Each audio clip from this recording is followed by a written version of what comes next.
दोबारा फिर नए चैप्टर को हम पढ़ेंगे. Now we will start a new chapter from class 5. Is it the smell of bread and the sound of money. The smell of bread and the sound of money. इसका मतलब क्या होता है? इसका मतलब होता है, स्मेल का मतलब होता है खुशबू.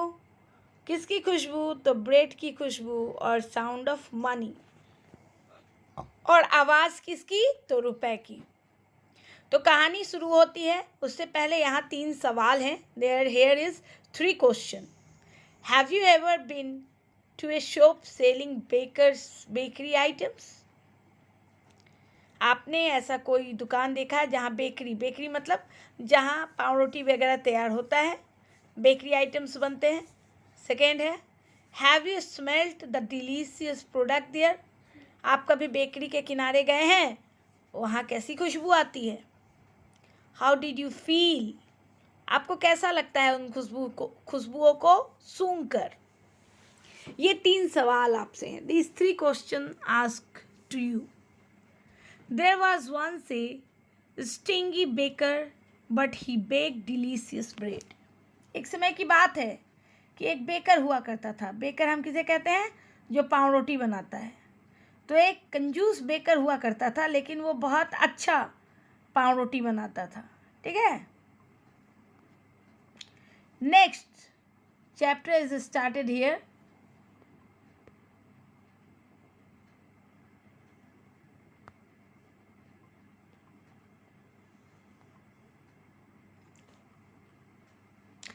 There was a poor man.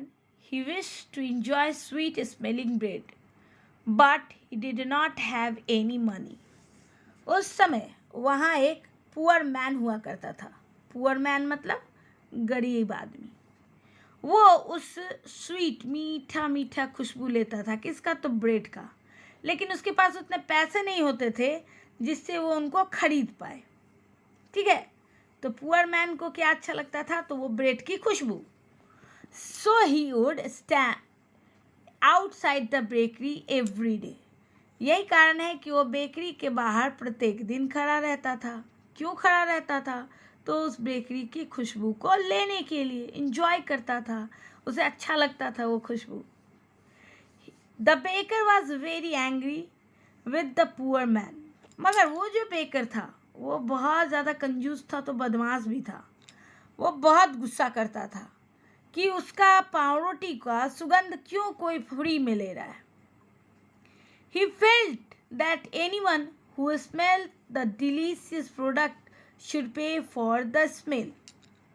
उसका मानना था, वो सोचता था कि कोई भी इंसान, जो भी कोई क्या खा रहा, सूंघ रहा है, मेरा पाव रोटी का खुशबू ले रहा है, तो उसको इसके लिए पैसा पे करना होगा. क्या करना होगा? पैसा पे करना होगा. So he took the poor man to court. यही कारण है कि वो क्या किया था, अपने साथ पुअर मैन को लेकर चला गया था. कहाँ चला गया था? कोर्ट. कोर्ट में क्या होता है? कोर्ट में किसी भी गुनाह का फैसला होता है. पुअर मैन अपना सुगंध लेता था नाक से. इधर बेकर्स को लगता था, जो बेकरी बनाता था, बेकर जो ब्रेड बनाता था, उसको लगता था वो सुगंध ले रहा है, मेरा पाव रोटी का वो पैसा देगा. अब ये बात क्या हुआ तो आगे सुनिए. द जज heard the bakers complain patiently.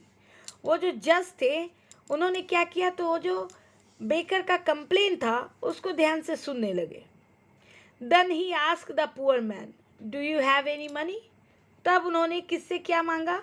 उन्होंने पुअर मैन को कहा कि आपके पास कोई पैसा है. Then he asked the poor man that do you have any money.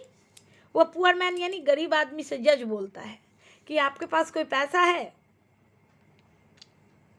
The poor man search का मतलब क्या होता है? खोजना. The poor man search his pocket. Poor man टटोलने लगा अपने जेब को. Produce 2 small coin. उसने 2 छोटे छोटे सिक्के निकाले.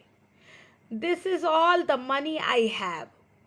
उसने कहा यही 2 पैसे हैं जो मैं लाया हूँ.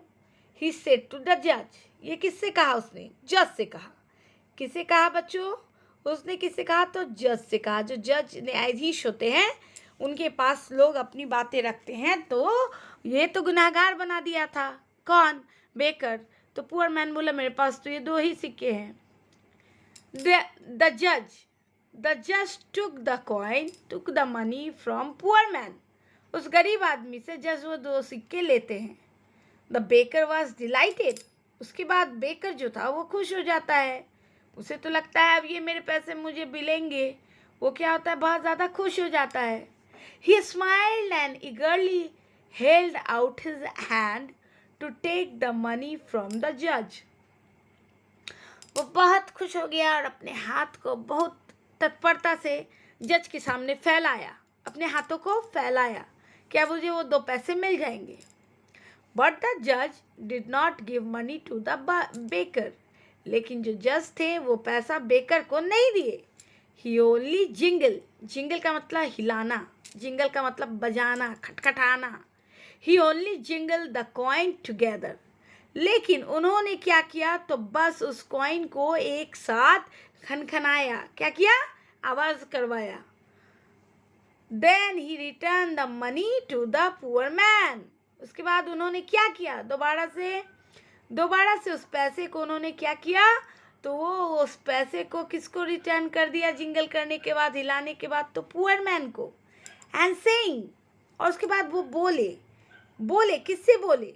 जो कि आया था बेकर को बोले, punishment should fit the crime. ये जो दोष का पनिशमेंट हम दे रहे हैं, ये क्राइम यानी जो गलती हुई है, जो अपराध हुआ है, उसके लिए ये जो प्रताड़ना दे रहे हैं ये सही है। The price of the smell of the bread should be the sound of the coin. यानी जज ने कहा कि the price of the smell of the bread should be the sound of money. यानी सूंघना, स्मेल करना, ब्रेड को smell करने का बदला, ब्रेड अगर स्मेल किया तो ये अगर अपराध है तो इसका पैसा क्या होगा? तो रुपए का खनखनाना, आवाज। अब तुमको पैसा मिल गया, तुम जाओ। और इस तरह से जज ने बड़ी ईमानदारी से अपने काम का निर्वाह किया। अब अगले चैप्टर में, अगले क्लास में आपको मैं इसकी क्वेश्चन आंसर दूंगी।